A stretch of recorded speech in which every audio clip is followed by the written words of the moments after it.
Well, it might seem like a long time away, but before we know it, the MLS 2022 season will be arriving. It's gonna come before you know it, and with a new season, typically as it seems lately as Major League Soccer expands, will come a new team, and this team is going to be Charlotte FC.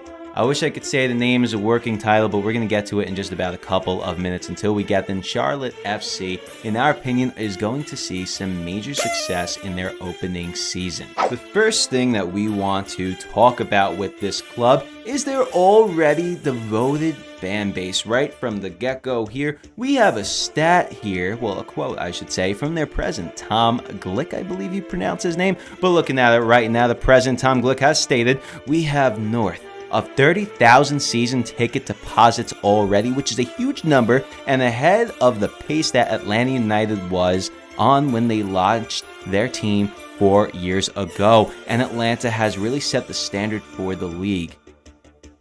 Yeah, I mean, I couldn't agree with that anymore. Atlanta really did come into the league, show some great supporters, won a goddamn MLS Cup, and the season tickets alone, yeah. So the fact that you're already leading them, wow. Charlotte FC coming in pretty hot, if you ask me. One of the reasons that primarily they have such a devoted fan base already is because since Major League Soccer really became a thing in the early 1990s, and it's always been on the verge of expanding, Charlotte was always on the list of cities to be granted an MLS team, but they always just missed out by, like, it seemed, this much.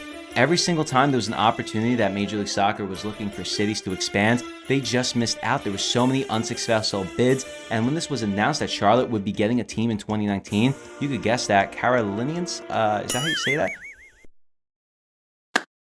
Well, anyway, Carolina fans were extremely satisfied to hear the news that finally, after all this waiting, we are finally going to be granted a team. Perhaps one of the biggest reasons that the Queen City itself will be seeing success is not just the fans and supporters, it's where they will be going, because kickoff is going to be at that newly renovated Bank of America. Is that correct? Yeah, the Bank of America Stadium, who they share with the Carolina Panthers, an NFL team, just got newly renovated. And just from looking here, that is 75,525 seats in that venue, and it will be shared with the Panthers, as I just said. The stadium is renovated to make it soccer friendly, and even went with the classic center tunnel. I mean, that's awesome. We don't have that here in Yankee Stadium for NYCFC, so the fact that Charlotte's already getting that, I'm pretty jelly, I'm not going to lie. But on top of that, obviously they're not going to be playing the 75,000 fans there, so it's going to be half capacity. Obviously the top's going to be,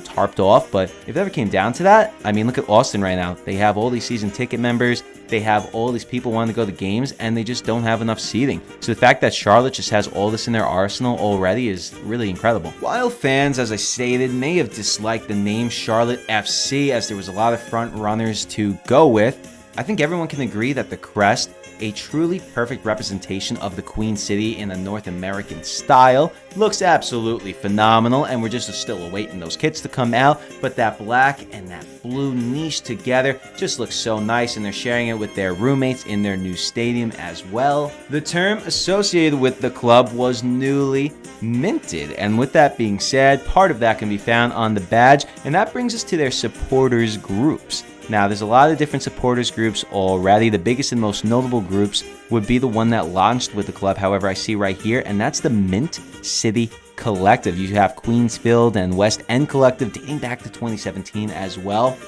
Maybe it's just me, but I'm feeling this is a huge missed opportunity to name a supporters group Charlotte's Web.